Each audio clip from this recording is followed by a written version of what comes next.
Greetings, greetings, ladies and gents. What's poppin'? What's the thumbnail harvesting? You can't tell? Come on.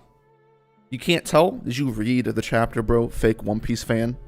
Get out of here.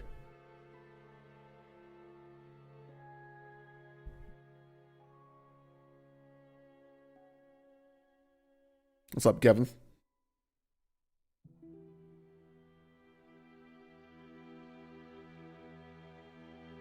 Felipe, my boy Young.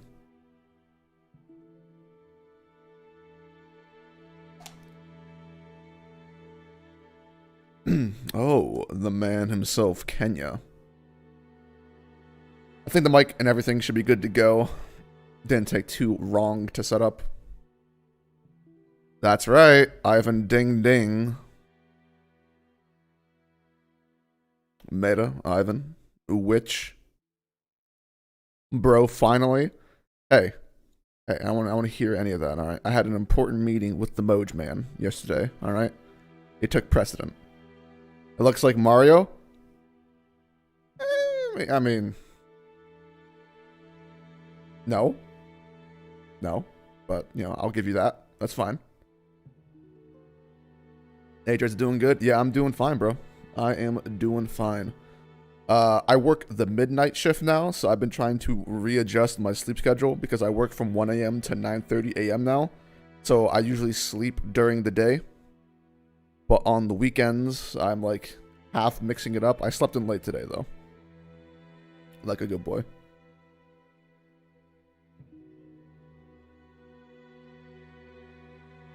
Hey, Clans.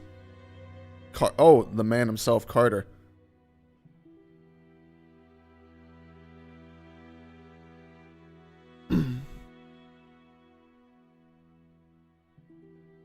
Who are you talking to, King Zero? Hey, Osiris. Oh, speaking of, for people that know, I actually got myself a capture card recently. Might stream on Twitch every now and then. Show people how to play cart and use Donkey Kong. You don't miss those? To be honest, I kind of wanted the shift. Like, I would rather have the midnight shift than the day shift.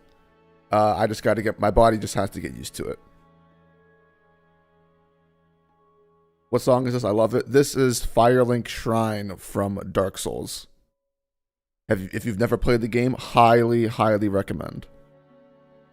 It is currently one of my favorite games of all time.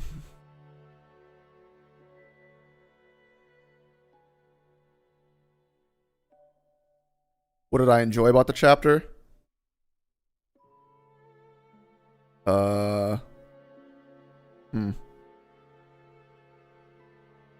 We'll get into that.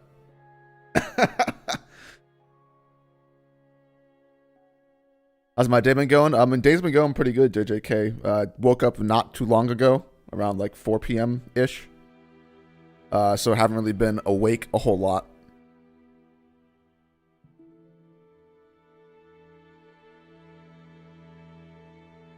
Lord Neck, are you going to play the new D&D game? It has Drizzt as one of the playable characters. I saw that. I'm not going to play it. From what I've seen from trailers and when I've looked up gameplay of these D&D games, they all look like doo-doo. Doesn't seem worth playing to me. Best video game ever? Ooh, best video game ever. I probably have to, like, differentiate between online and single player because it's like two totally different things to me. $5 from the Saucer's Lord. Hope you point out the same amount of flaws Dustin did with this chapter. You're the only last two people who are telling the truth about this mid-Mang. I saw the title of Dustin's stream whenever he was going live. That made me laugh. Who's better, Apex, Koi, or Matt? Matt, easily. Did I play all three parts? I played Dark Souls 1, Dark Souls 3. I'm in the middle of playing Bloodborne now. I beat Sekiro. I have not played Dark Souls 2, though. So far, out of my Dark Souls, my favorite's Dark Souls 3.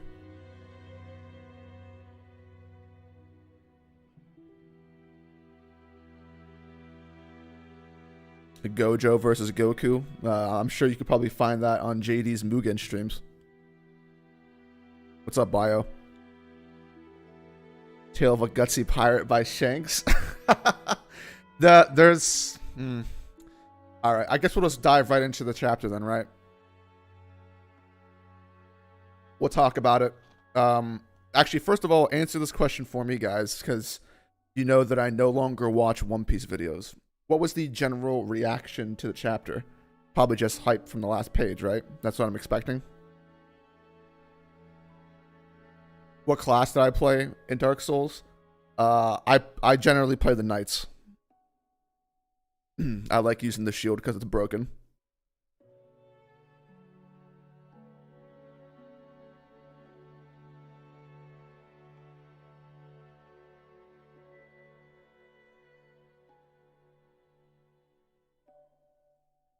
Do I play any fighting games except Smash? Not really. Let's see. Goda, as always. Hype, hype, hype. Of course. Hype. Yep. Yeah. Mixed reaction. Brago didn't like the miracle medicine. Brago had mixed feelings? Interesting. Interesting. Yo, Christian, what's up? Hype from Who's Who. This dude is a Rob Lucci clone. So whenever I read the spoilers for this chapter, when I saw Who's Who compare himself to Rob Lucci, I was like, man, how Oda gonna give Rob Lucci an L like that? Feels bad. That was my first reaction.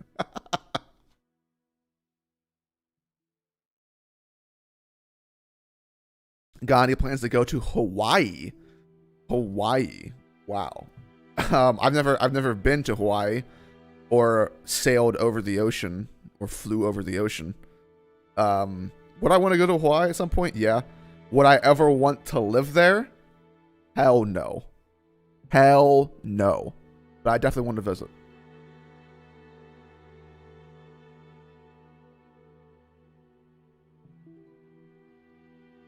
That random goat mink doctor greater than Chopper Marco on law. That's basically that's facts. That's all facts.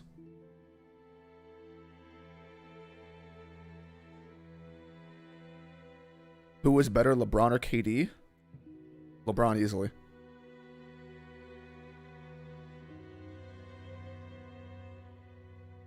Rob Lucci had an L when he sucked off the Celestial Dragons. I don't consider that an L. I refuse to check that video out, Felipe. Do I ever plan on taking a trip to Tokyo? Tokyo? Probably, I don't know. Actually, I don't know. It depends. I would probably only ever go to Tokyo if I was going there with other people in the community, probably. Outside of that, I would never go to Tokyo alone, because I would have, like, no reason to be there, basically.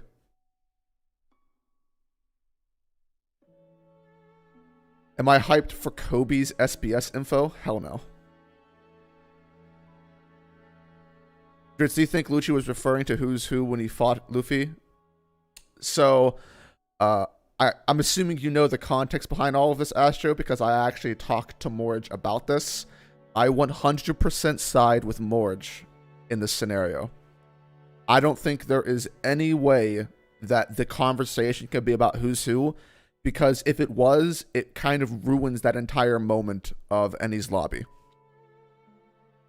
I think Morge is 100% on the money about that.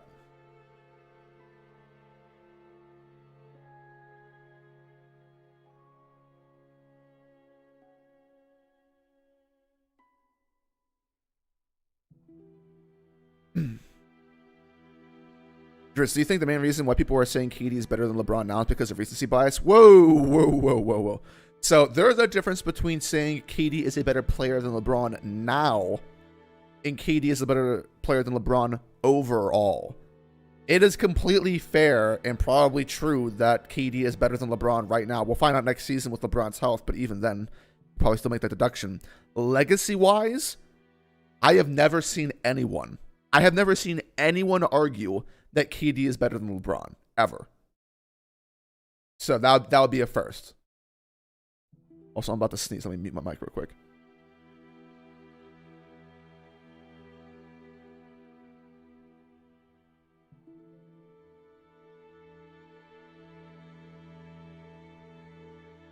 Fiji made a good point on the art. How does your art possibly get worse than over a decade ago? Possibly too many things to handle for Oda.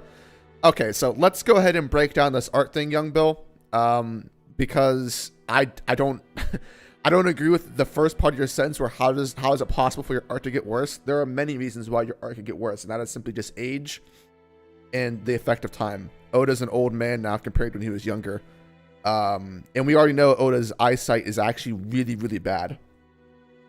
Oda came out a couple years ago saying that he doesn't know if he'll be able to continue drawing Panda Man because his eyes are so bad it's hard for him to squint at the pages. Now, there is that, but if you compare, and you can only ever notice this if you go back and reread One Piece, and a lot of people don't do this, but you will only ever notice the main difference in the art in One Piece if you go back and actually reread the shit. There is a philosophy change in Oda between the pre-time skip and the post-time skip. There are interviews stating this. For people that are in the know, they know what I'm talking about. But one of the main reasons the art has changed is because Oda has changed. So you don't get the clean art anymore, or as frequently.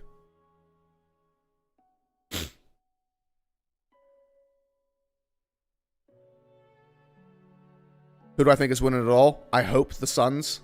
I want Chris Paul to get a ring.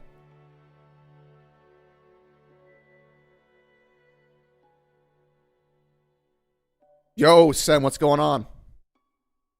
What do I think about Marco's bounty being revealed in an SBS? Okay, so I heard about this. If it actually turns out to be true that Marco's bounty will be revealed in an SPS, then this is just another question mark in a long series of question marks for Oda. Marco is in the arc right now. What the fuck?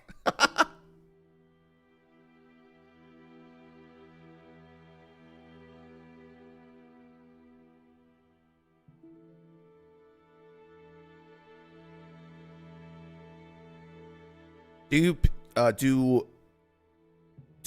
people downscale Mihawk because they don't want Zoro to ever reach the height after he beats him?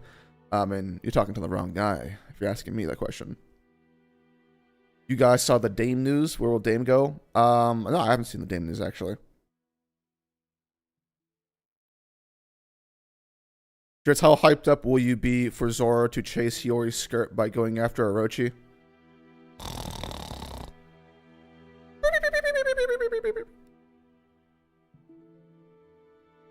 That is a snoozer right there for me. Alright, so right now I'm going to go through the chapter like I normally do, guys. And then afterwards, based on what I say, we can go ahead and talk about it. There's not a whole lot to go through in this chapter, so this should be a pretty concise dive through. Actually, let me mute real quick because I got boogers in my nose. I got to sniff them out.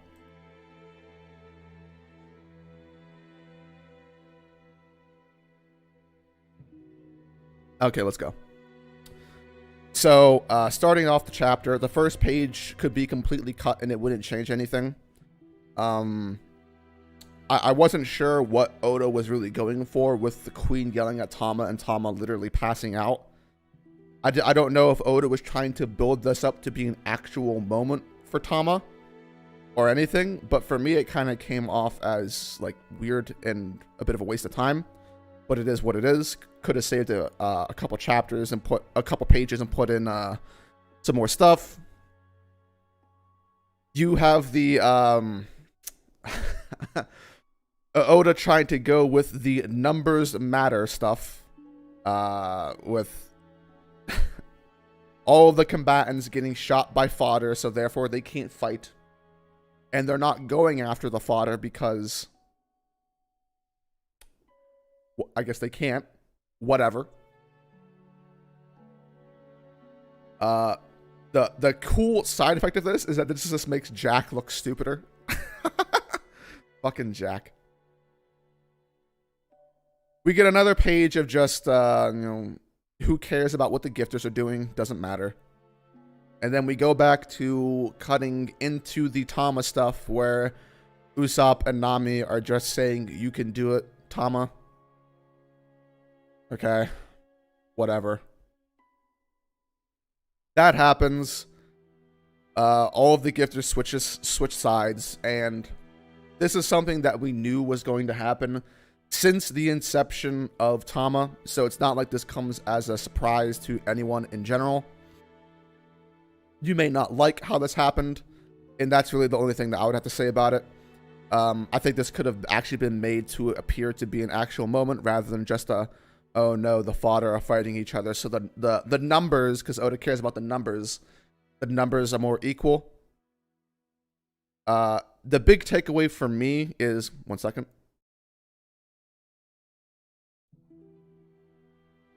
The big takeaway for me from this is that at the end of the day, when it's all said and done, Tama will be more known for these gags and these fodder controls than she is for her actual character, and that's the sad part.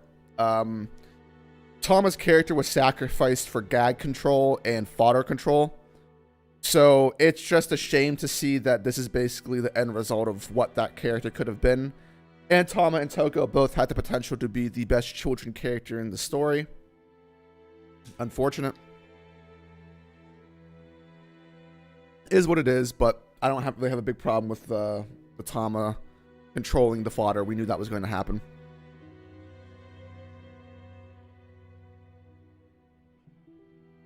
So we spend a few pages just showing the fodder switching sides. Then we get Queen, who's going to throw another Boro Breath.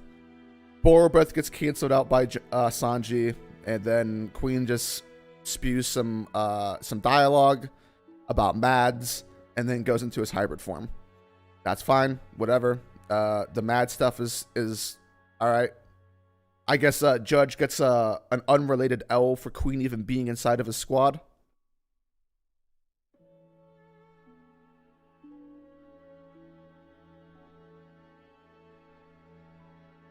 So, anything else from this? As far as Queen's hybrid form goes, I honestly don't care. Or as the Viz would say, man beast, his man beast form. But I mean, I don't. As far as the hybrids are concerned, whatever. Whatever. We'll see where this goes. Now the next part. Oh my god. For now, this is probably the worst part of the chapter, I would say. Because there is some confusing dialogue switches between the official and the scans at the end, which would probably make me... Yeah, this is definitely the worst, even if that was the case. So we switch back. Chopper is now in an even chibier form than he was before. Oda is trying to sell more plushies of Chopper. Oh, awesome. And we see that amidst a battlefield filled with Chopper, Marco, and Law, the most important and impactful doctor is in fact the Goat Man from Zoe, who has this super awesome medicine that will have incredible regenerative powers just so that the plot can get Zoro back into action. Oh, man. There's no other way to say it other than the fact that this was executed very poorly and lazily. I don't think there really needs to be a debate on this. Everyone should know this was pretty ass.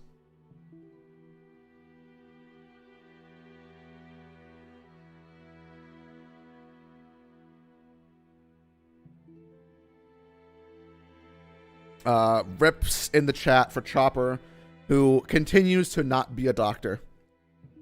Chopper is in fact not doctoring.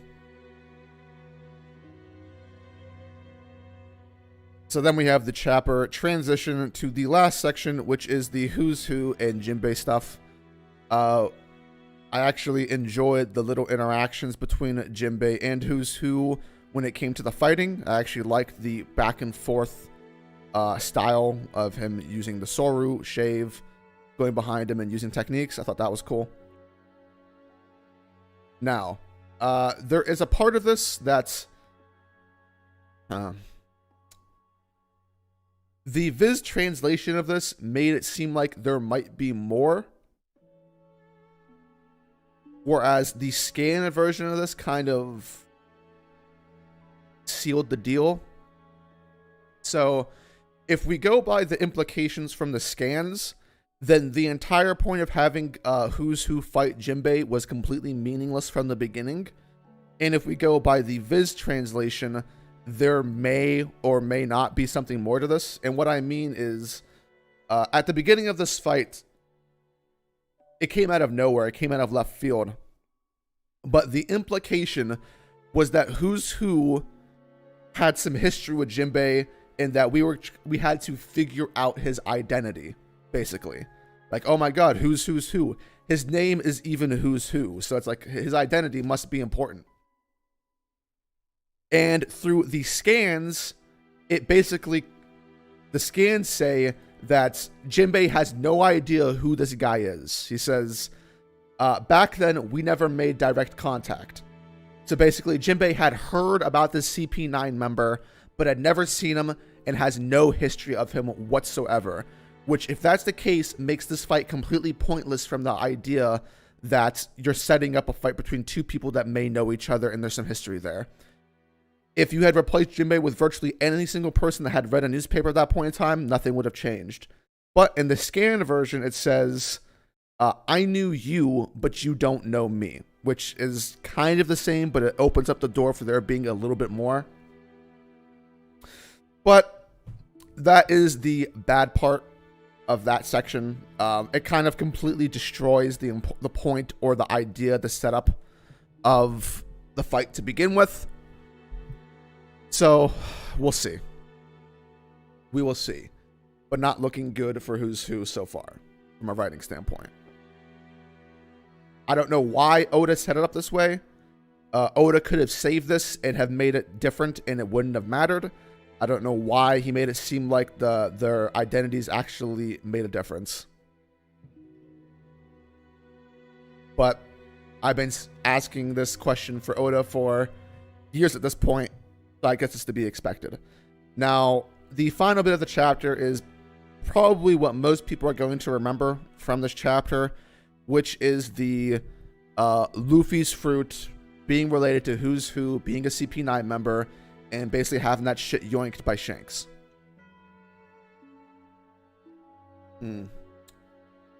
And for me, before I pass judgment on this, I'm going to need more information, because there's not yet enough information for me to go anywhere with this. I've speculated for a very long time that there would probably be a reason that Shanks went out and got the gum fruit, or why he was like searching for it, and it would be cool to find out for Shanks. Now, personally, my own subjective preferences, I really, really, really hope that this gum fruit is not important. That this is just some random mix-up. Hopefully this fruit didn't belong to anybody. Hopefully this fruit wasn't like fucking Zebek's fruit, or, some other mythical figure's fruit, and it just happens to fall into Luffy's hands through fate and destiny. I much rather, much like how I despise the idea of Zoro coming from royalty, I would much rather have it that Luffy got some random fruit out the mud, made it his own, and then he's the one that makes it iconic. With the whole Destiny Chosen One route that Oda is going for Luffy, I would not like if the fruit belonged to Joy Boy or fucking Roger or whoever it is, because it wouldn't track. Because if Luffy had this mythical fruit and no one in the entire verse ever commented on it, that would basically be a plot hole. So we have to wait for the answer.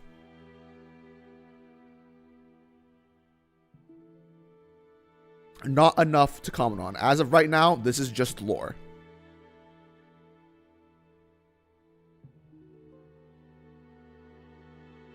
So to be determined.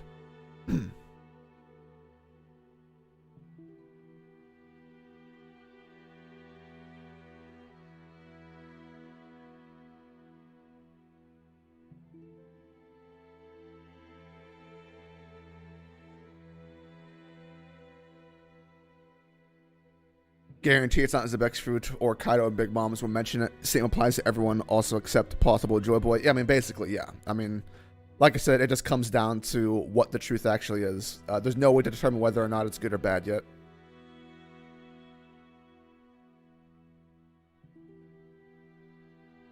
It's not just Chopper. What is the point of Marco if he's not going to heal Zoro or anyone there?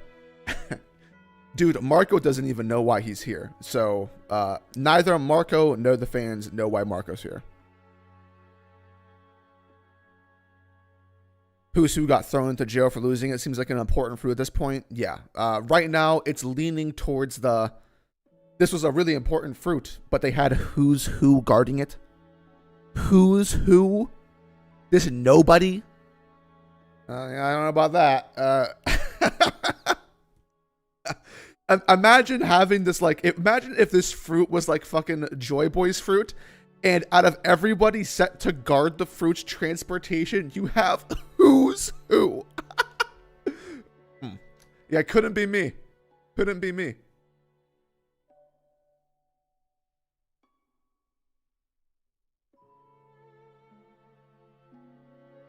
Yeah, as usual, I'll be posting this later on the second channel.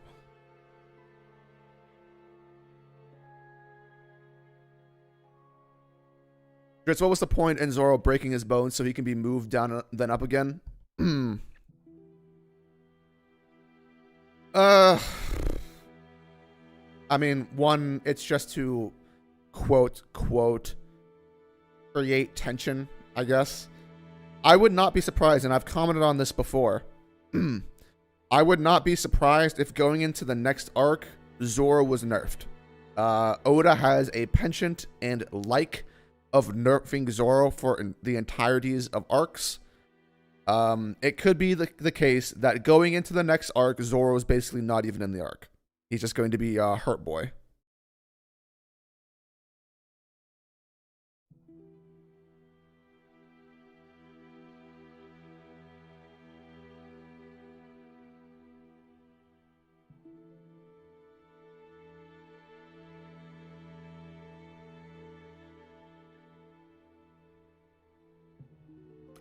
Eve, I know, Eve. Have I heard the rumors that Marco's bounty is under $1 billion? I think those rumors were proved to be false. No, that would be hilarious though. Although it wouldn't be the worst thing that could happen. I mean,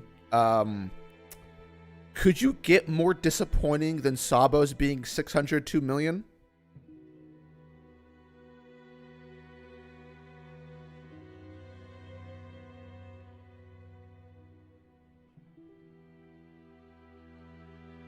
How is it that Who's Who got put in prison for losing a fruit, but Lucci and Kaku got promoted after what happened with Robin? Well, actually, whoa. I'm all for slander, but let's put some context around this, okay? CP9 had an entire cover story where they were being chased, all right? So they were supposed to go to prison. Most important thing in prison. But we don't really know what happened to get Lucci into CP0. So there's still an explanation for that, maybe.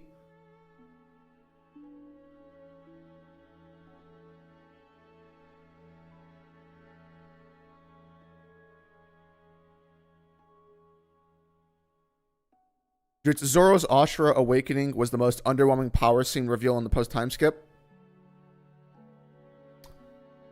Yeah. What? Yeah, I would say so. Yeah, I'd actually agree with you. I would agree with you.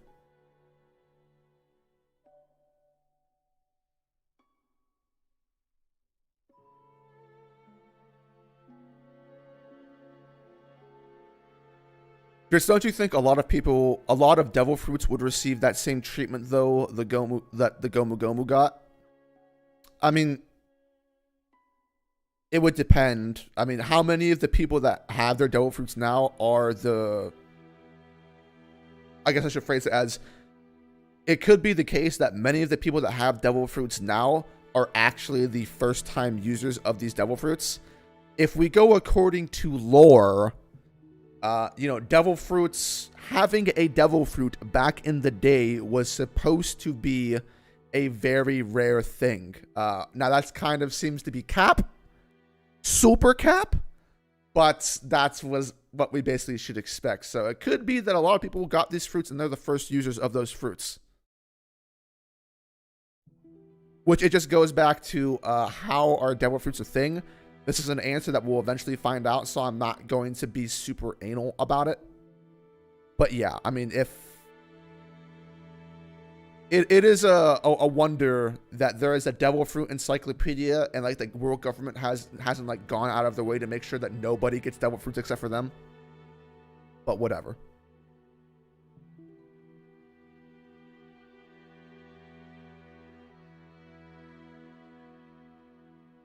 No problem. C Solo. Drizzt, what character do you dislike most in the entirety of Wano so far? So this is writing notwithstanding, right? So it doesn't matter what the writing is. It's just my personal least favorite character. My least favorite character in Wano would then have to be Yamato. Probably. Yamato is like maybe one of the most annoying characters I've seen so far.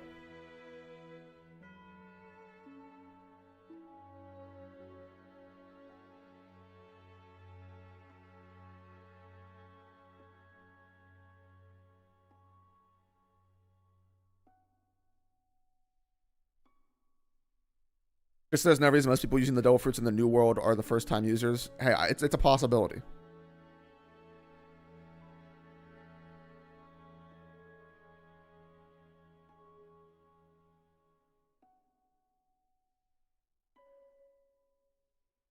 Did I already give my thoughts on the chapter? I just went through the chapter, Shiro. So I guess I can give you the TLDR version.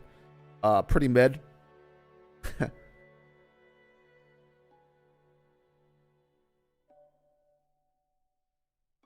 Yeah, that's what I'm saying, Kobe. I don't know if I can think of anything more underwhelming than Zoro's Ashura.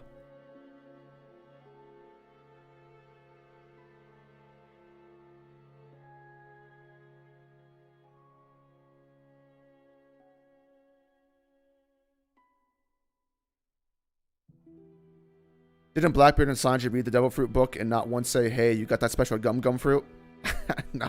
Well, they have read Blackbeard and Sanji have both read the book. Maybe the gum fruit isn't in there. Haha, you know, it's unaccounted for. Also, guys, I'm going to go to the bathroom. Not a number 2, but I'll be right back.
Okay, I'm back.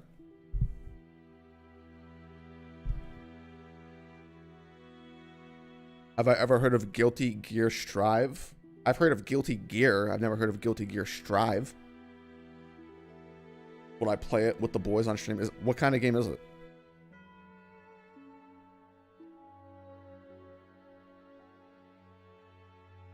Drizzt, is it possible for Wano to get any worse for you? What? Well, of course it is. Of course it's possible. Why would it not be possible?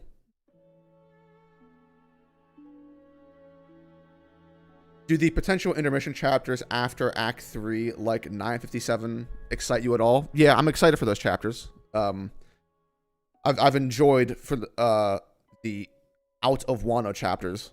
So, yeah. Although I'm not sure if we're going to be getting those intermission chapters again. It's very possible that Act 3 is in fact the last act of Wano. So we'll have to see. Right now, I don't really see an ending point for the act that's coming anytime soon. I just don't see a place for it outside of the fight concluding, or maybe it ends when Luffy arrives back up on the rooftop. Maybe. If the act was going to end, I thought it would have ended whenever Luffy was quote unquote defeated and thrown off of Onigashima, but that didn't happen. So there's no like low point or anything really coming up or on the horizon. It kind of seems to be crescendoing back up into the action. Sanji just got his fight. The fighting with the other members is about to begin in earnest. So yeah, I don't know.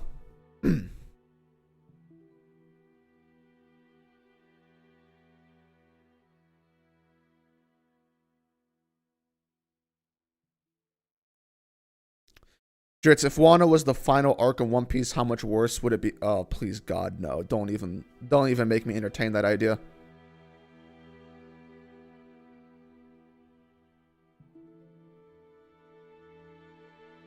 It'd be so disappointing if the arc ended with no information about the Shimotsuki or Zoro's origin or anything about Ryuma. I only agree about the Ryuma stuff. I could care less about Zoro's origin or about the Shimotsuki. I only care about Ryuma. Like I alluded to earlier, it is my desperate dream, desperate hope that Zoro doesn't have a relevant backstory. I do not want Zoro to come from some lineage.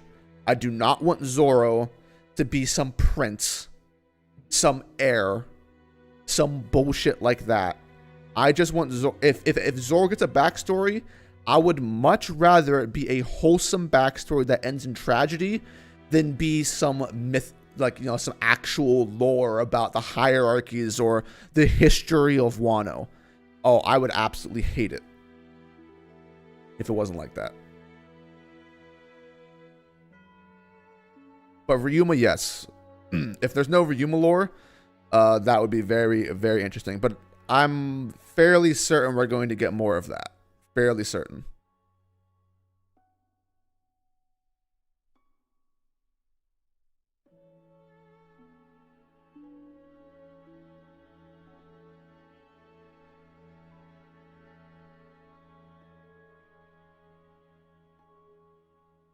I've heard theories that Porticus de Rouge had the gum fruit when... Oh, yes, I think we've all heard those theories, man. I think we've all heard those theories.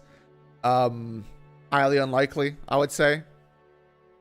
Even if it was the case, I'm not sure what that means.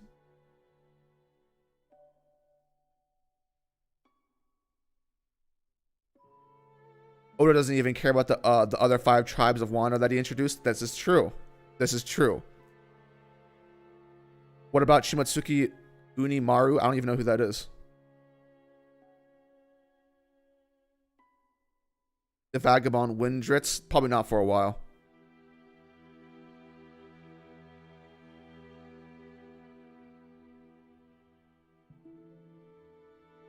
Yeah, I already answered it, Grammy. 0 plot points about Ryuma. I mean, there's technically one. There's technically one plot point. And I've talked about this with, I think I've talked about this with someone else. But I think that Ryuma's backstory will be reintroduced whenever we find out the special reason why Kaido's in Wano. There is a reason that Wano is no longer the land of gold and why it was fighting people back in the day. We have to know why they became a quote-unquote nationalist country, even though they're not.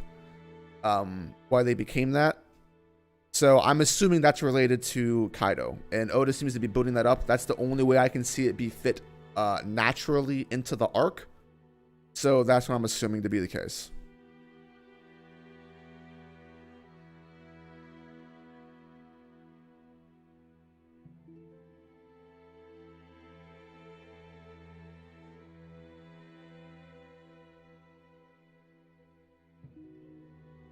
Handsome troll, that is quite the troll comment. Luffy is Buggy's son? Oh, yes. Facts. You haven't talked about the script in a while. Is it coming along all right? Yeah, I've been working on it. still. I work on it pretty frequently. I'm in basically the second process of re-editing the first part because I changed 3 ideas that kind of majorly impacted the script. I think Ryuma is connected with the Celestial Dragons. Celestial Dragons. I mean, I don't see a reason. Wait, is there like some information that I'm not remembering off the back?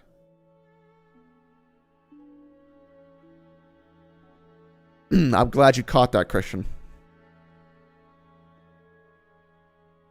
What do I want for Zoro for the rest of Wano? Well, I mean, to be honest, I don't see any positives coming for Zoro for the rest of Wano.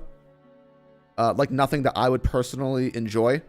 I don't see anything set up that could be good, in my opinion. It's just going to be meathead stuff. I don't see any good character sections. There's no hope, as far as I can tell. There's no lingering plot lines that really seem to matter. There's no character connections that could end up being good. I don't see much at all.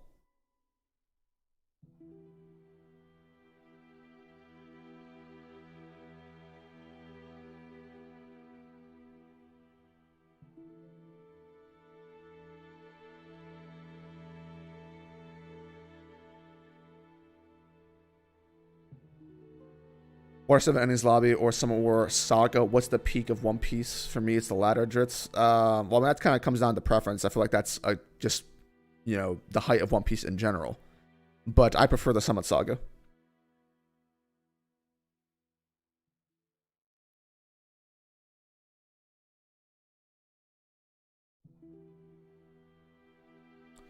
What do I think of Yamato's ringing arrow technique? I don't know what that is. Is that a thing? I haven't paid attention. All the attacks look the same. What is it?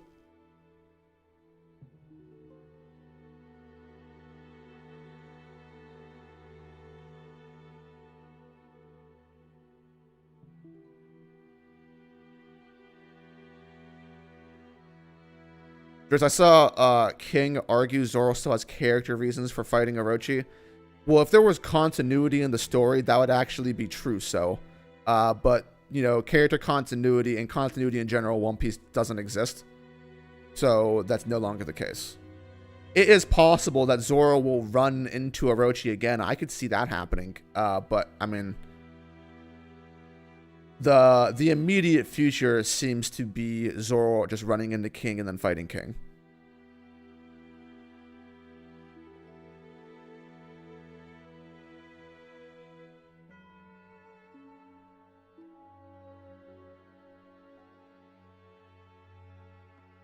Zoro versus Orochi is a one-shot. Yes, it is. Yes, it is. She uses it to defeat Hachi, the number. Oh, whatever. Is there a reason to talk about that? What about it?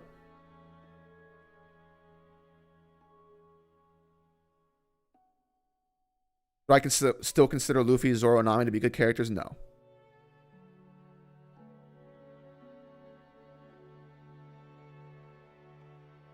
How many chapters do you think until Kinemon is revealed to be alive? Ooh. Let's see. Maybe anywhere between 5 to 12? I could see it happening.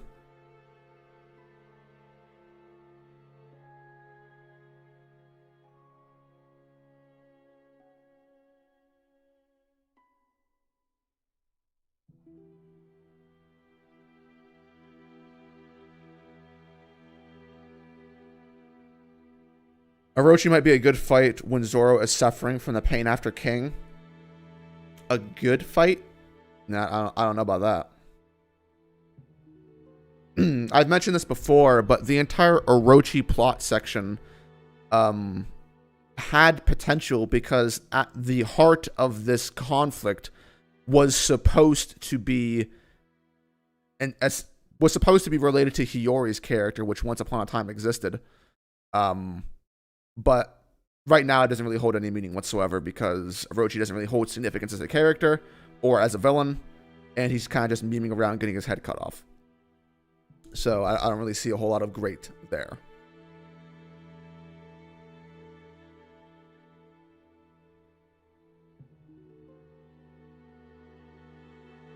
So I'm assuming Luffy will go back to 1v1 Kaido this time and actually succeed.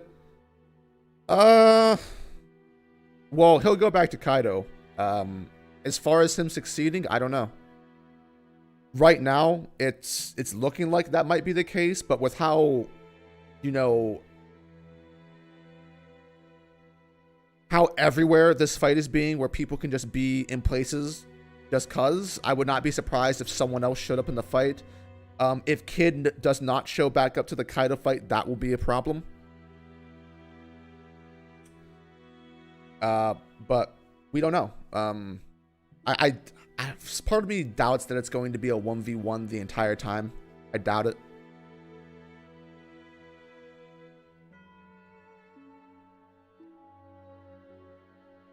Have I been keeping up with Spy Family? I actually haven't. I haven't read Spy Family in a while. I am the same, Eve. I am the same. Meant good fight from a Zoro could theoretically struggle perspective. Oh, yeah, I mean, I guess he could struggle a little bit. Although, even though Zoro almost dead is probably still significantly stronger than Orochi. Do I think Big Mom will betray Kaido at one point? Ooh. Before, I thought this was a possibility. Right now, I don't really know. Big Mom is kind of just here. The Tama stuff's already over with.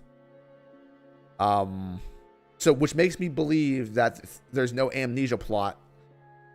So I don't really know what Big Mom's deal is. I'm still kind of clinging on to the idea that the CP0 will matter. So I don't know. I don't know what's going to happen with Big Mom. I don't think anything seems to be obvious. Zoro, Marco, who's stronger? Enma.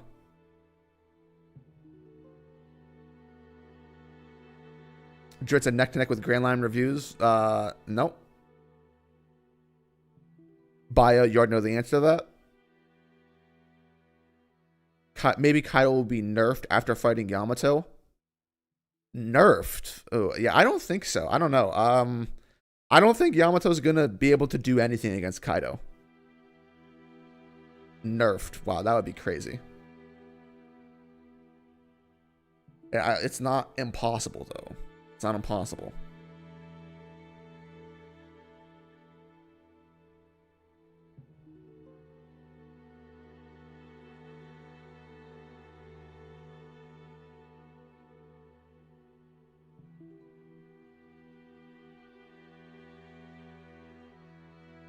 I had an argument with someone who said that Fisherman and Punk Hazard, or Fishman Island Punk Hazard, good arcs. Can't wait to see the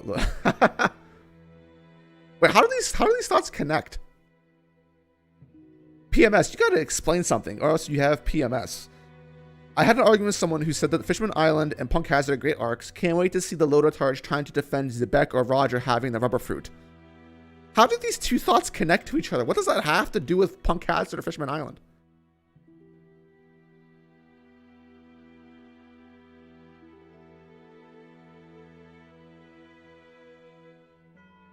Is this Big Mom guaranteed to go down in Wano? No. Guaranteed, no. I desperately want her to because I don't want her ruining any more arcs. If she gets a 3-peat, that would be insane. But nothing's guaranteed. We don't know what's going to happen with Big Mom. Since we've been in the arc, Big Mom is the biggest question mark and has been the biggest question mark the entire time. What is the end result of Big Mom?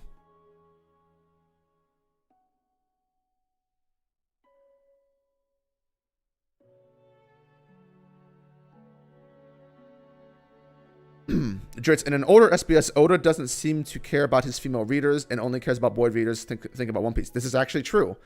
And I think there's actually more than one SBS where this is the case. Oda has a very clear bias and basically says outright to his female readers that, yeah, I like it. I appreciate you reading the story, but the story is not for you. He said that. He basically said he doesn't care, which is interesting. It is interesting.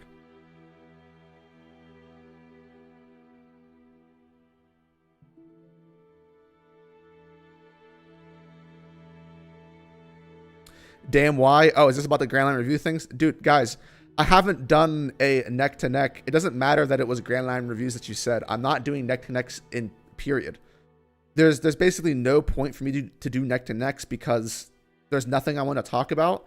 And the only opinions that I have of One Piece right now are negative ones. So it doesn't, that's not the kind of atmosphere you want to have a conversation with people who really like the series.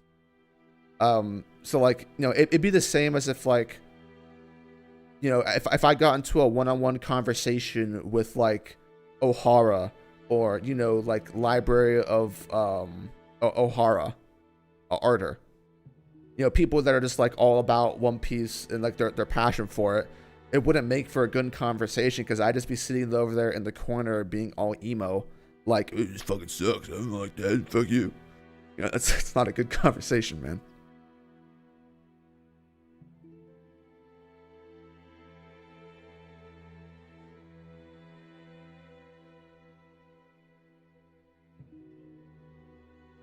Guilty Gear Strive is a 2D fighting game. Oh. Okay, that's starting to make a bit more sense now. That's starting to jog my memory.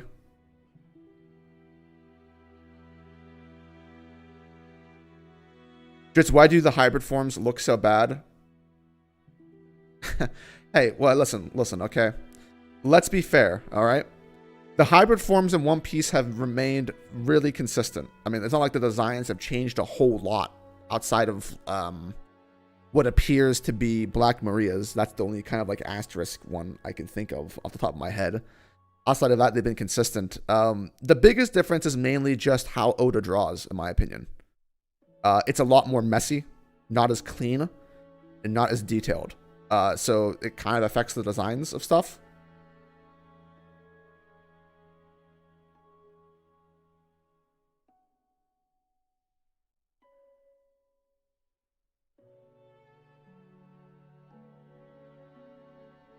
Ahmed, I should ban you for that comment, man.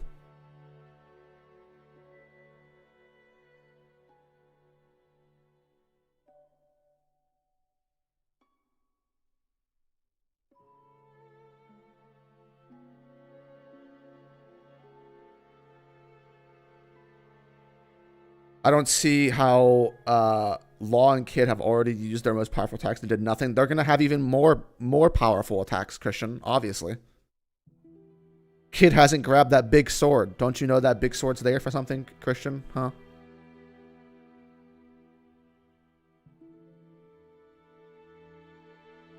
Jits, why do you think people bash on Giannis so much? Giannis? I mean, there are a couple reasons for that. One is that Giannis is sort of like an ill-fit player for the generation that he's in the NBA. He's got no bag. Although he's still a walking 30, I would actually kind of blame that more on the coaching staff than anything else. But I mean, Giannis is not good at free throws. That's never good. I mean, people bash anyone that's not good at that. That's horrible at something. This is going to happen. Plus, it's just fun to do. But I mean, Giannis is an amazing player.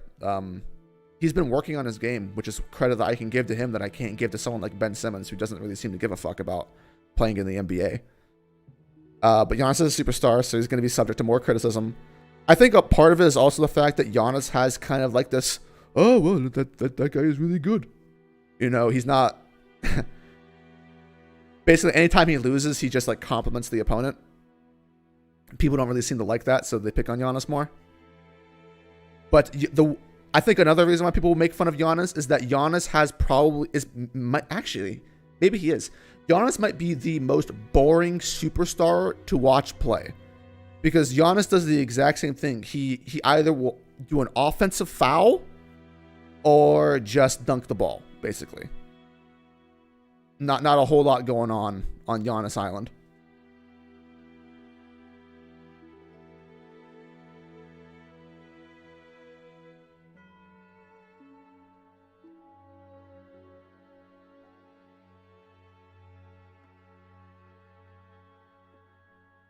A big sword with no hockey is still a big sword, but yeah, it's a big sword though, dude. Come on.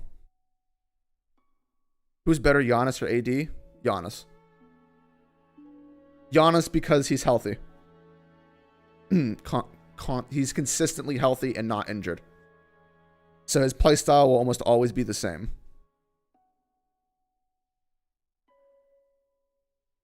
AD is more skilled than Giannis, but AD's biggest issue is the fact that if he even touches the ground, it's like like the game we used to play as kids, the ground is lava. That's like AD, but anytime he goes above like 3 inches in the air, the ground is lava. There's like a 40% chance he will land and then hurt himself. And then whenever AD is hurt, it drastically affects his playstyle. He's not aggressive. He shoots fadeaway jumpers. He won't back down 5'11" guards. Whereas Giannis is the same player almost all the time. So I would take Giannis over AD. Even though AD is more skilled than Giannis. Because say what you want about Giannis not having a bag, he is still a consistent 30 points. Giannis will get you 30 points a game without a bag. So, there you go.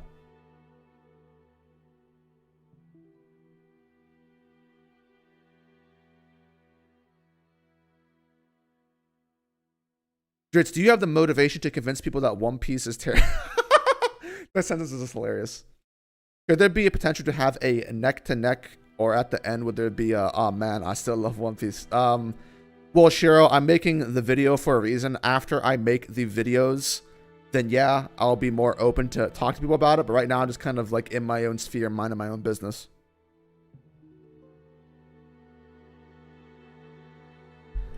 I figure that's a more effective way of handling it because, it just, I don't want to be going on the streams. Like, I don't want to make the mistake of doing what I did in Whole Cake Island because I was on something during Whole Cake Island. Big mistakes from me during my raging of Whole Cake Island. I do not want to repeat that at all.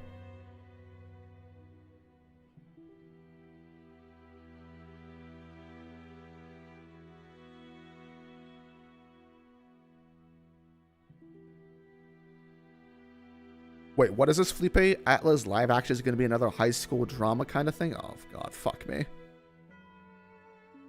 Eve says, what do you think will happen to Kinemon and his gang at this point? I think they'll be healed by whoever went around doing the healing. They'll be, quote-unquote, saved from death.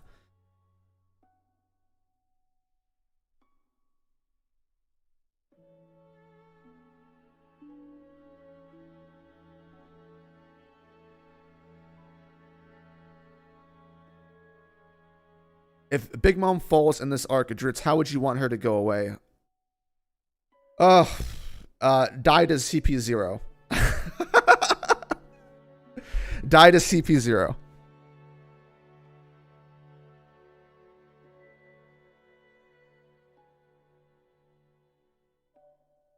You already know I'm on that CP3 agenda, Jay.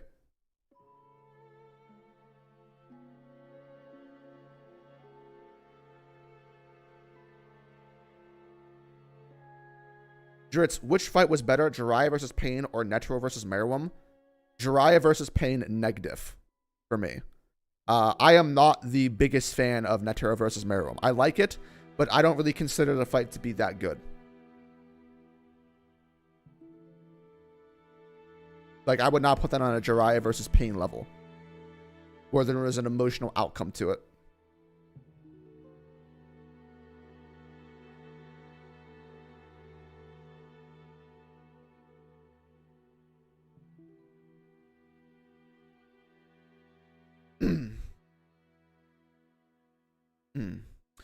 Drizzt, I wasn't around in your community back in Whole Cake Island. What mistakes did you make in your rage? Well, for people that weren't around back in 2016, whenever I was going through my first, I guess, drama with One Piece, I stopped making videos as one, which is the normal. But I would go onto Brago's discussion streams every chapter and just fucking rage my nuts off. Like, I was very emotionally upset during this period of time, and I was not being very smart about my critique. I was being more emotional than I guess intellectual, I would say. So a lot of my complaints came off as just me being upset more so than people actually listening to what I had to say. A big mistake that I made, which kind of culminated into the betrayal from Brago with that uploaded video of me just fucking raging at Whole Cake Island. That was the mistake that I made. I let my emotions get the better of myself. I wasn't being rational in my approach.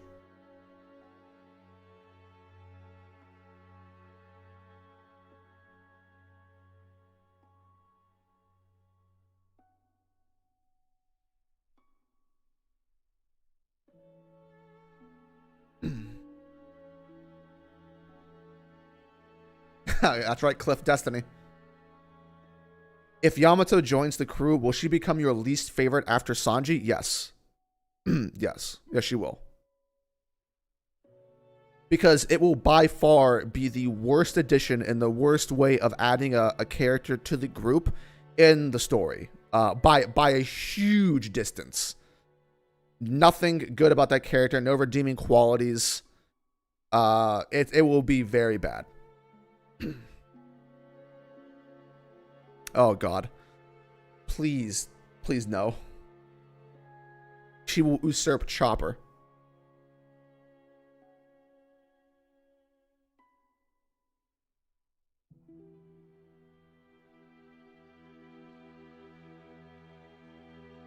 Okay, that's Cap. Drizzt, what's Cap? Oh, what about the Jiraiya stuff? I mean, listen, it was my opinion. I'm not a big fan of the Neto versus Meruem fight. It's a cool fight, but I don't consider it anywhere near the level of Jiraiya versus Pain. Like, it's nowhere near.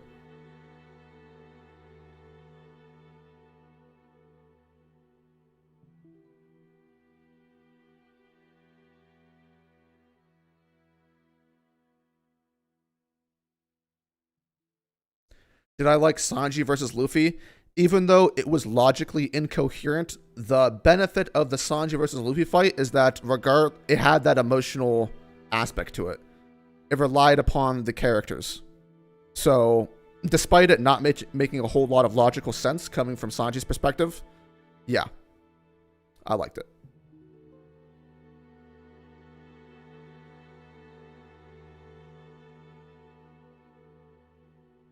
Brooke just landed. Christian, oh my god, you're from down under. Use your brain, mate.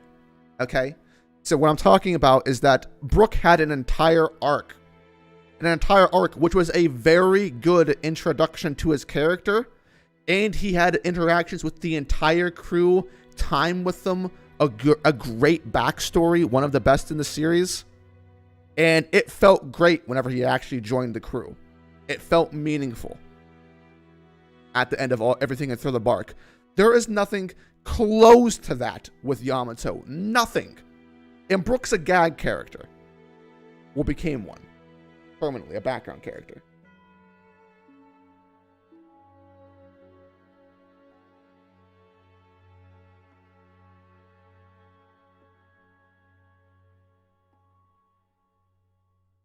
So carried over Yamato? Yes, carried over Yamato.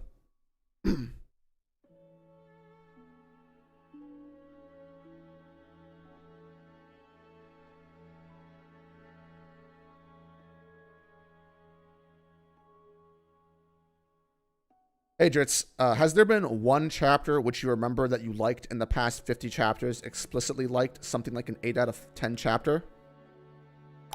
Ooh. Well, I have to do some math here. Hold on.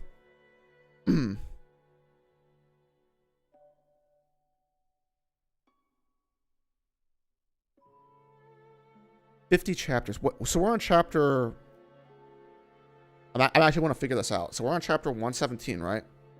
So if you do minus 50, that is from chapter 967. Okay. What was chapter 967? 967 was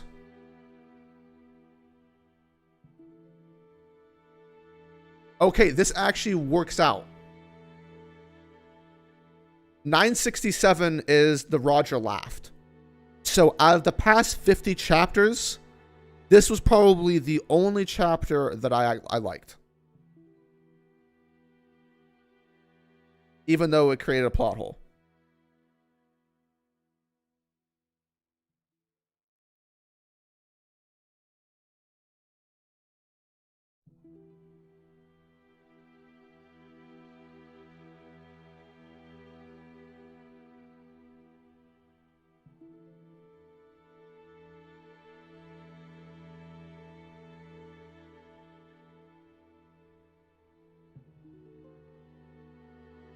Hey, yo, Dark Souls music just why it's such a Chad? Because Dark Souls is goated, that's why.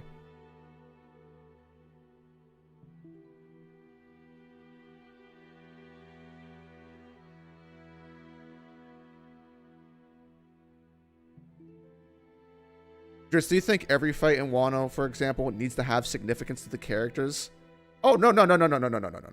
Not all fights need to have significance to the characters, not at all. You can just have fights for the sake of fighting. There's nothing wrong with that. Although the best fights usually end up being the most emotional ones.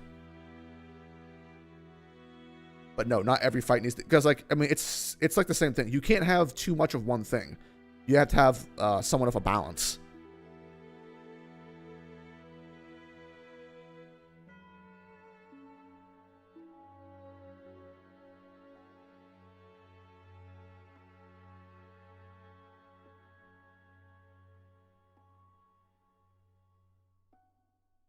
What was the plot hole? Madam Shirley is the plot hole. There is a direct contradiction between what was stated in Fishman Island versus what Shirley said in the flashback with Roger. Direct contradiction.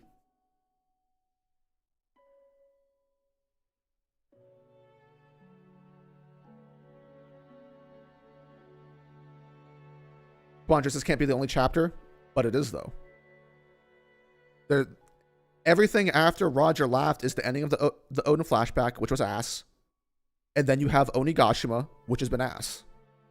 So, no, there hasn't been a single chapter that I've liked. At an 8 out of 10 level, absolutely not. No way in chance. No way. No way.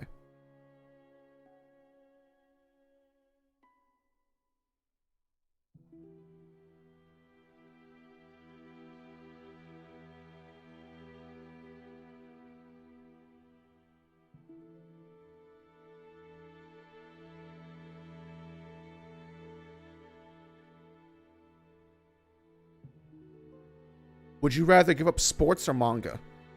I'd rather give up sports.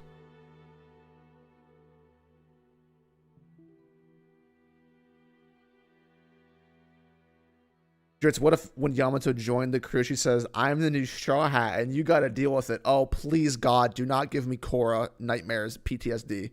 Please, no. Oh, no. What'd you like about the chapter, Drizzt? I liked the... Well, I guess the who's who stuff is to be determined. I actually liked the choreography of the fight between Jinbei and who's who. Like the page and a half that it was, or maybe 2 pages. I actually like that. I thought that was cool. I like Rokushiki.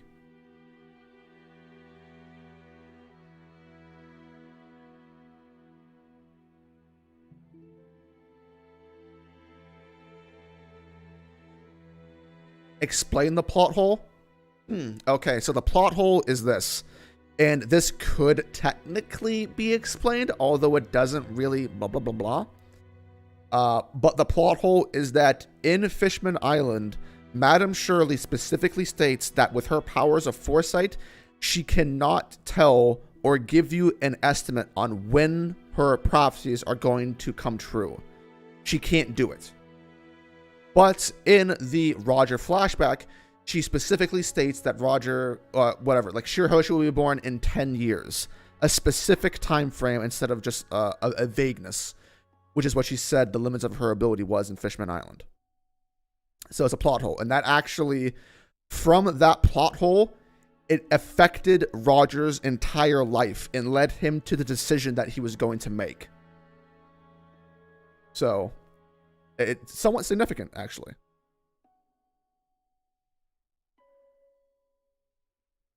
Drizzt with masked. Wait, what? Is this a previous comment?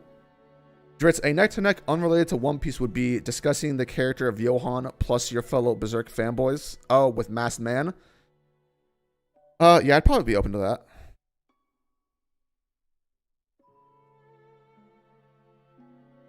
Whitebeard not going to Wano for 20 years is almost a plot. I mean, listen. I've made a video on that. That's Fraudbeard.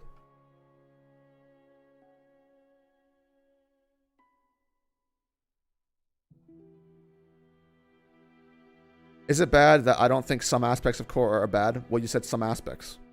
So no. It's not bad.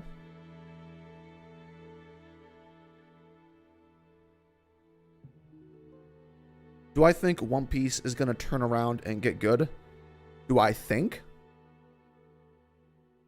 I mean, I have no reason to believe that to be the case, to be honest. If you're going by like logic and what the series has been giving you, there's no reason to believe that.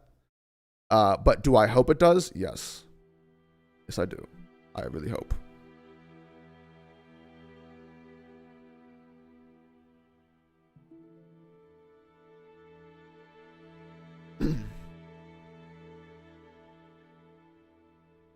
Drizzt, even though One Piece is on the decline since the time skip, do you think some aspects of the series are just as good as they used to be? Well, it depends on what we define as an aspect, because an aspect being just as good as it was in the past means that whatever this aspect is, there's been no dip in that aspect. And so we'd have to identify what those aspects are and think of them.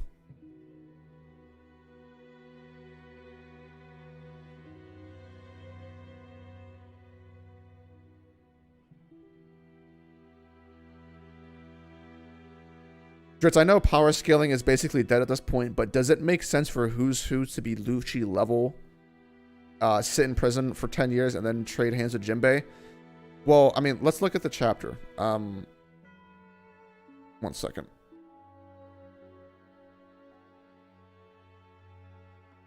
Well, he says, they used to say I had just as much potential as the genius Rob Lucci. So Who's Who isn't actually saying he's as strong as Rob Lucci. He's saying like they used to say I could have been as good as Rob Lucci. So I mean, hey, I'm not necessarily mad at it. As far as the prison stuff, I mean, it creates a power inconsistency. I will say that, because I mean, you would assume he probably got stronger since he got out of prison. Because I mean, he got what. We don't know how exactly he ended up being on Kaido's crew, but stuff happened. I'm not going to make a big deal out of it because there's things that are unaccounted for. We don't know how strong he was before he got captured, whenever he was on the boats, and etc. So,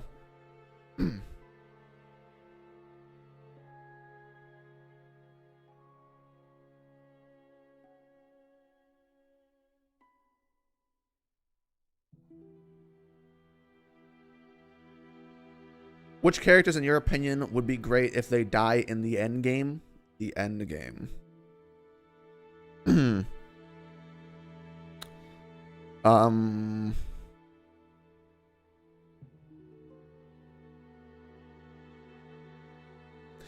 End game deaths. Aokiji.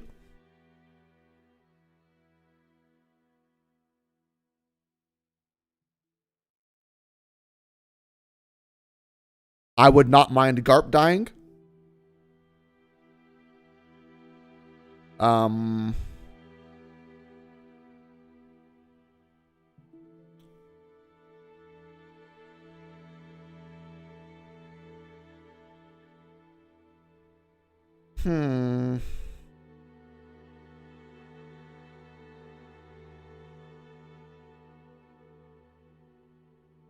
Usopp.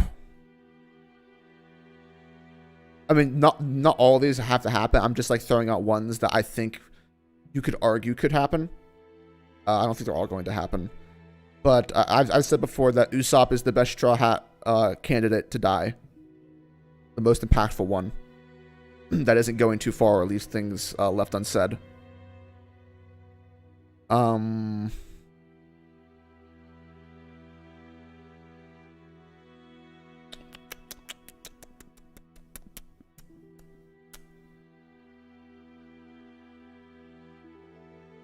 Was anyone outside of that? I guess, I mean, I kind of think Dragon's going to die because I don't see him being relevant for the end of the series. Maybe he is, who knows? But I can't. If Saba's supposed to succeed, then I don't know how Dragon's gonna be there. Maybe he gets like crippled. I don't know.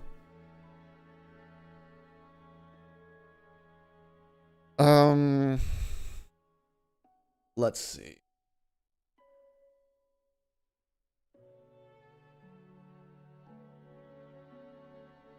I don't know. Is that it?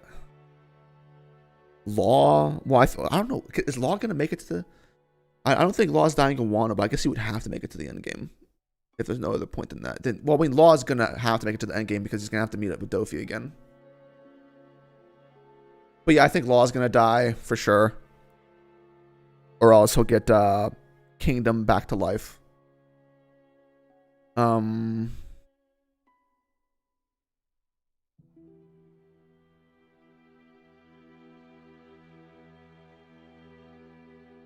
Fujitora or Aokiji character-wise, who do I like more? I like Aokiji more. But Fujitora, I am a big fan of. Love Fujitora. 10 Dara from Felipe Drizzt. I want to get a Berserk tattoo. I'm thinking maybe the Beast of Darkness. I found the perfect artist for it. Do you have any images, even fan art, to recommend for reference? Well, it depends on, like... So tattoos are pretty difficult to pick out because you have to first come up with what you're trying to depict with the tattoo. So you chose the Beast of Darkness. So I'm assuming you're trying to go with something thematically that's kind of like letting loose or like rage oriented.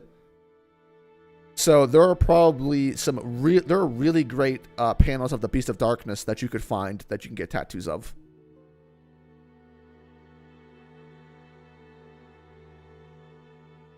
Do I think Saba's dying? Nah, I don't think so. I do not like the idea of Saba dying because it really just comes off as being too similar to Ace, which Saba already has an issue with as far as his character goes. I don't think dying is on the book for him. Plus, Sabo actually has a character dream. I'm not sure if many people remember what this character dream is, but in my eyes, this character dream basically gives Sabo plot armor and makes it almost impossible for him to die without completing this dream. And this dream is actually really, really important for like the legacy of One Piece. So he can't die.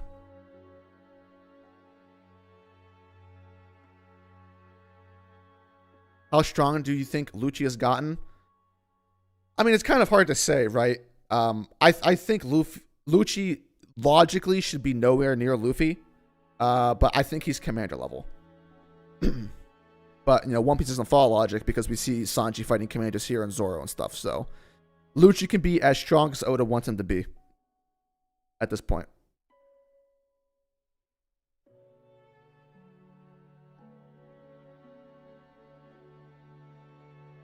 Drizzt, who's a better protagonist, Aang or Luffy? I like Aang more.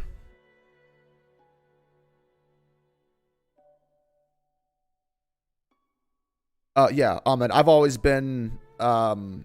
argued that Law is basically going to die because of the immortality surgery is a guaranteed plot point. You don't say that and then not have it matter.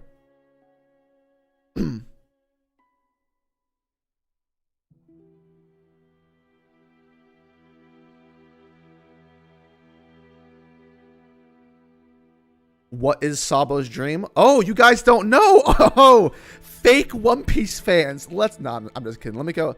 Let me see if there's a panel I can find it for you guys. Because I can just say it, but I want to show you.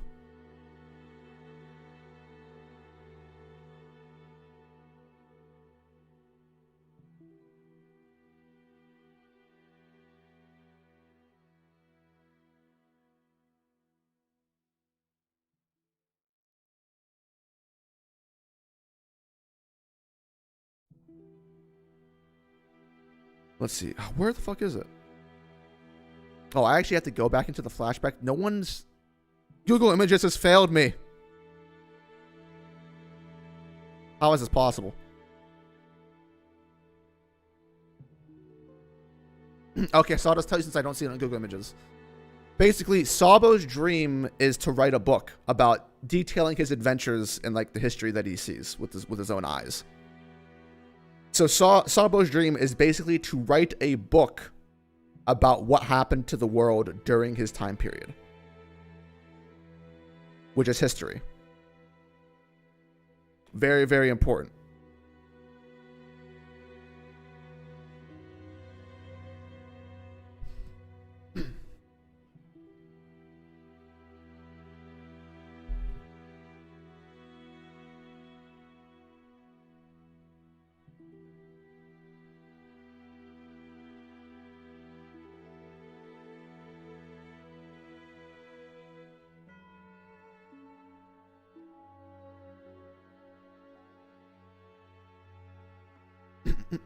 Expose the chat? You already know.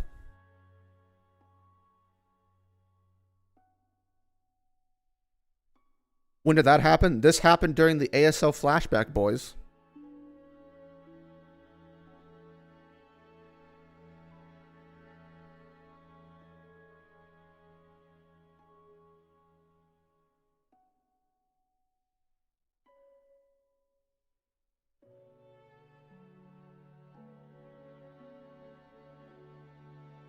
Drizzt, can you name 5 legit things for the future of One Piece that aren't allowed to happen in the story? Wait. What?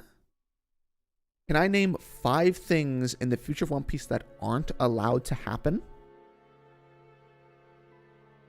So, wait, Shironeko, let me just clarify this. So, are you asking me for my opinion on 5 things that, like, would be bad if they happened? But they have a possibility of happening?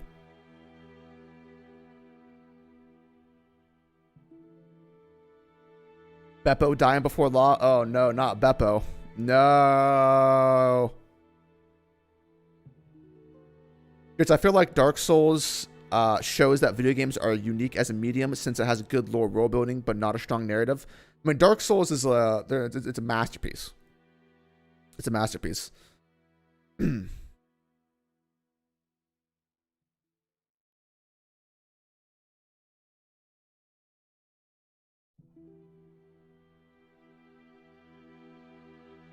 Drizzt, since Yamato is bad, does his relationship with Kaido affect him negatively since the relationship is a part of his writing? That is to be determined. It depends on what Oda does with that writing. Because he hasn't really done much with it at all yet, so can't say.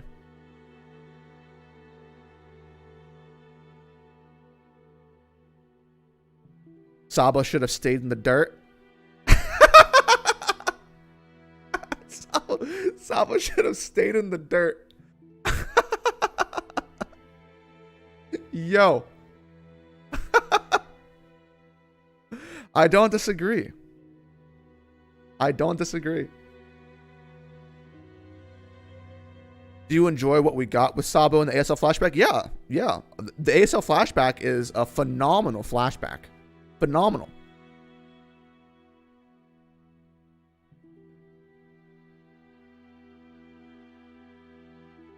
Dark Souls has a strong narrative. You just have to find it. Well, I think that's the point, Christian. Dark Souls has a strong quote-unquote narrative, but it's not up front and center, which means that the narrative's not overblown. So it's kind of like you have to figure stuff out, but it's not like, here's what you have to do. Now go, like, it's not direct. So that's basically what I was concluding when he says not a strong narrative. Because, I mean, the story, it can be really, really simplistic if you don't do any digging. So, yeah.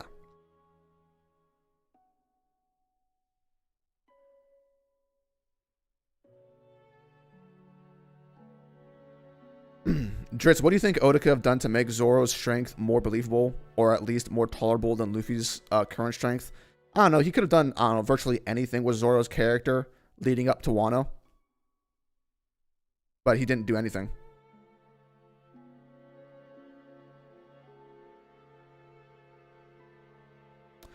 Drizzt, yes, yes. So that One Piece is irredeemable, something like that, or could you say so that it can't? So you could say so that it won't get any worse than what we are getting. So the way that I'm interpreting this is like name 5 things that could happen but are so bad that there is nothing that can be done to like make them good in any way, shape, or possible, any way, shape, or form.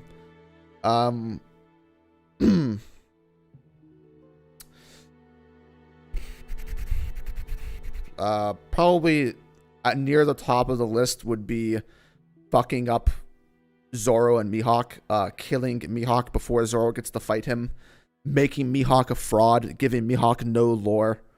That's probably near the top of the list, to be honest. Yes, no capital N, Christian. Another thing that could happen, God.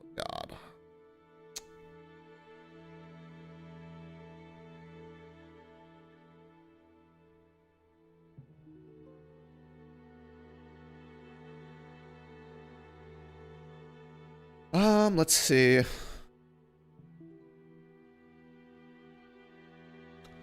Oda going the worst possible route with the Chosen One stuff and not having it relate to Luffy's character at all. That'd probably be number 1.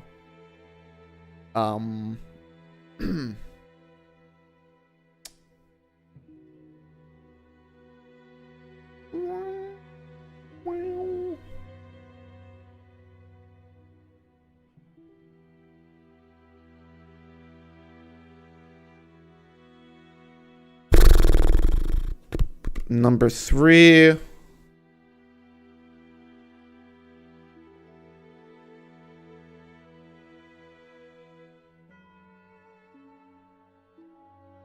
Oh, I think this is actually going to happen. But number 3 would be at the end of One Piece.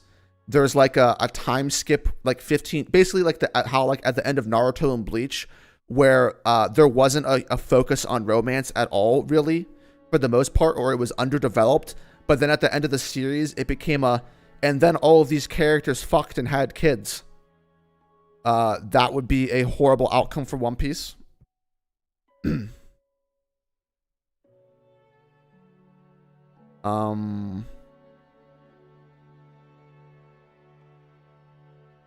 Four.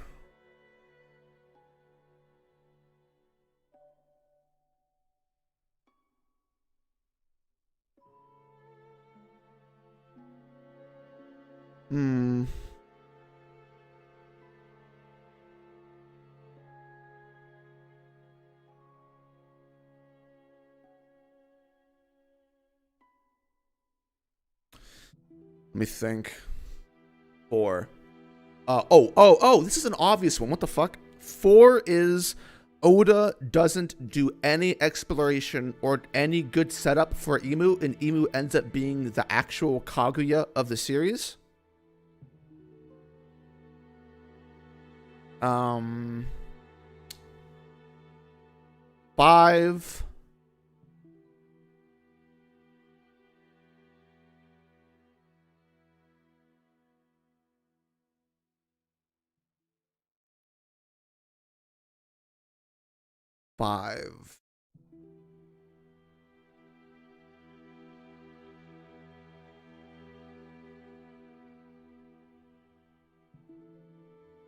Oh my god, what would 5 be?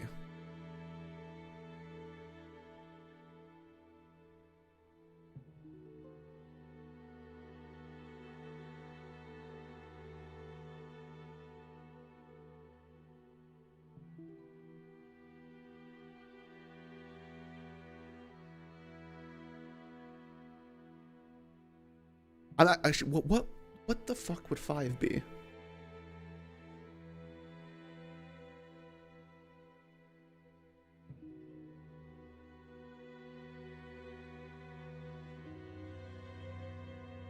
Oh, I guess 5. This is kind of like a cop-out, but it's technically possible, is Luffy and Shanks never meet, and then Shanks gets folded.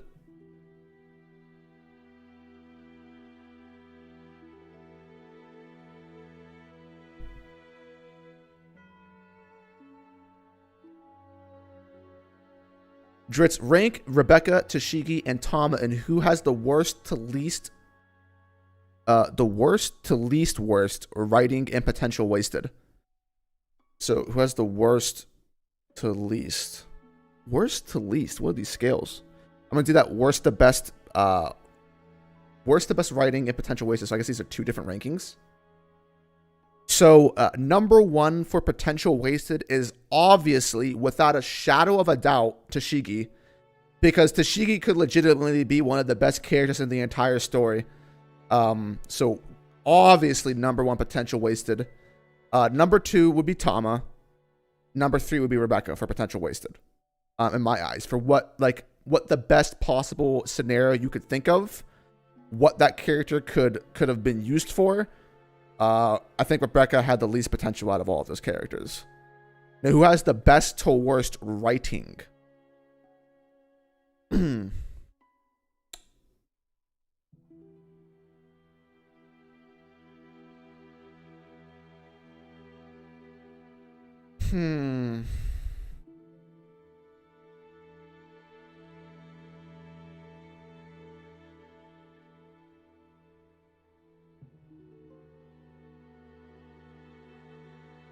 I want to say Rebecca probably had the best writing.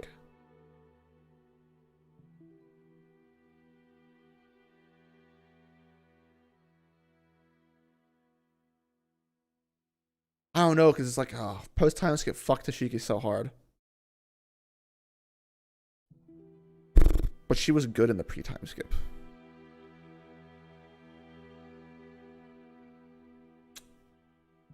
Man, what? Oh, Rebecca was awful in the second half of Dressrosa.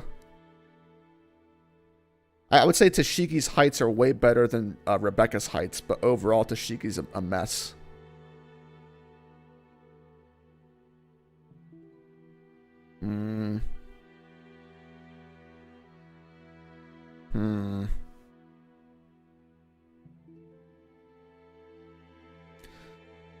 But since Tashigi has the most or the highest ceiling for potential, considering how fucked up she is, it might be worse for her in terms of like overall writing. But then again, that's like half of Zoro. That's like half of Zoro's problem. But Punk has it so fucking bad. I can't decide between them. It's hard.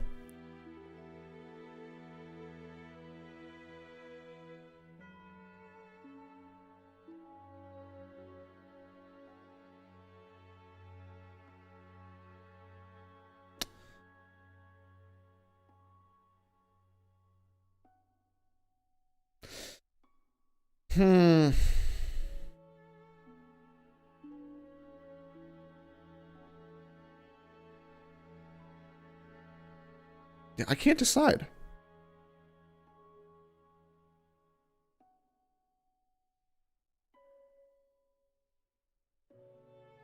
I'll have to end it there because I actually can't decide. Will I do a collab stream with Morge ever? It would be interesting to hear you guys discuss One Piece topics. You guys don't know, but me and Morge talk like all the time. Okay. But we'll probably I'll probably be on at some point in time on the Wano Report. Maybe.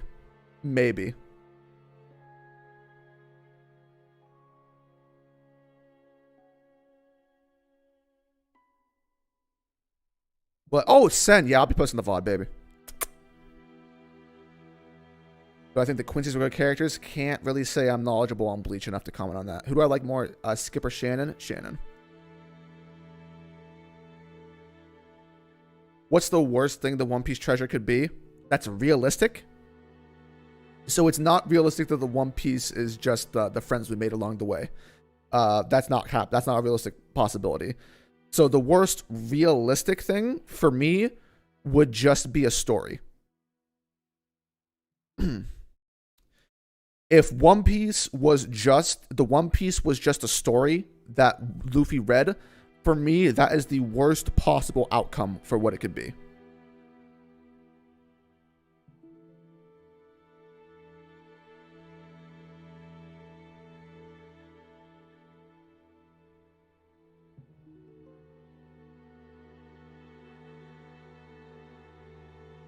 Shigi was never a good stop.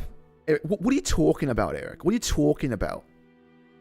Shigi was good in Logtown. She was good in Alabasta.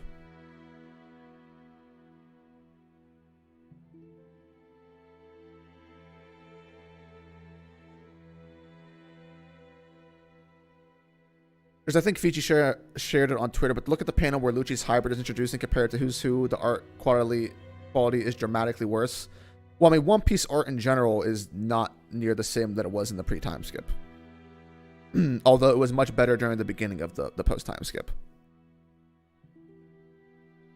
Especially when you look at Return to Sabaody and Fishman Island.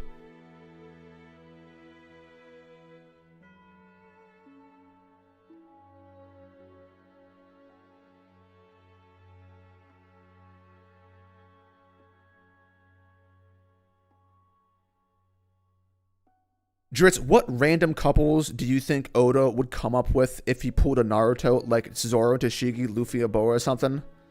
Random couples. Random couples would be like Kobe and Rebecca.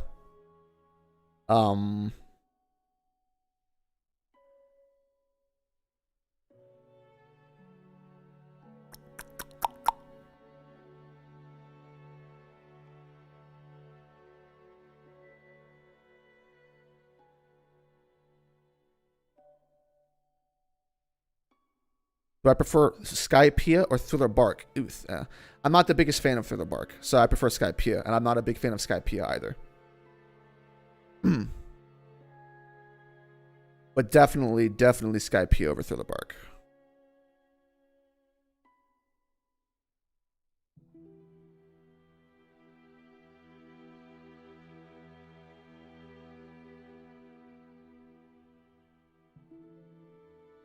Favorite Bleach character? I don't really remember a whole lot about Bleach, but I really liked Rukia's brother because he looked cool and had a cool ability.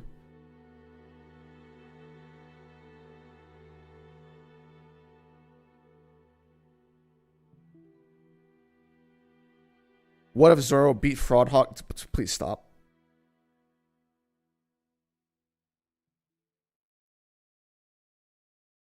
Drizzt, is Kishi better? Is Kishi a better writer than Oda in your opinion? To be determined. To be determined.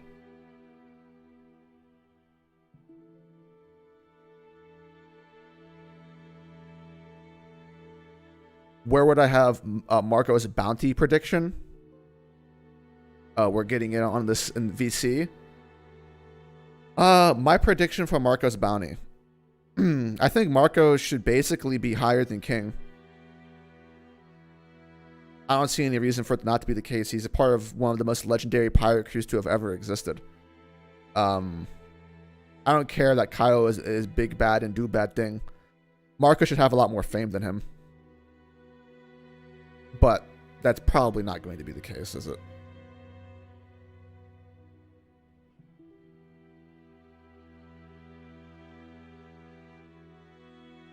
Greg might get on me for the thumbnail. I obeyed the law. Speaking of Greg, actually, my VOD channel is one strike away from getting completely deleted, by the way.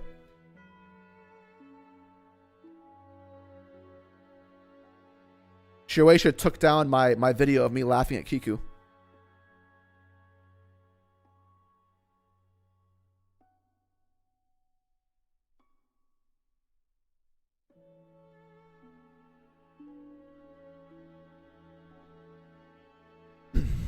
Do I think Sanji and Pudding is endgame or no? I think they should be, but nothing's guaranteed. But everything, with all of the writing that's been set up, that seems to be the most obvious case as far as I'm concerned.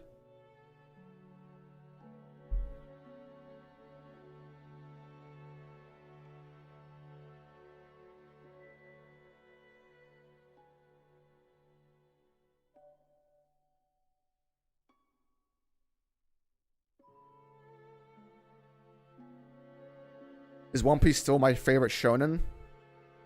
I don't know, man. I don't know.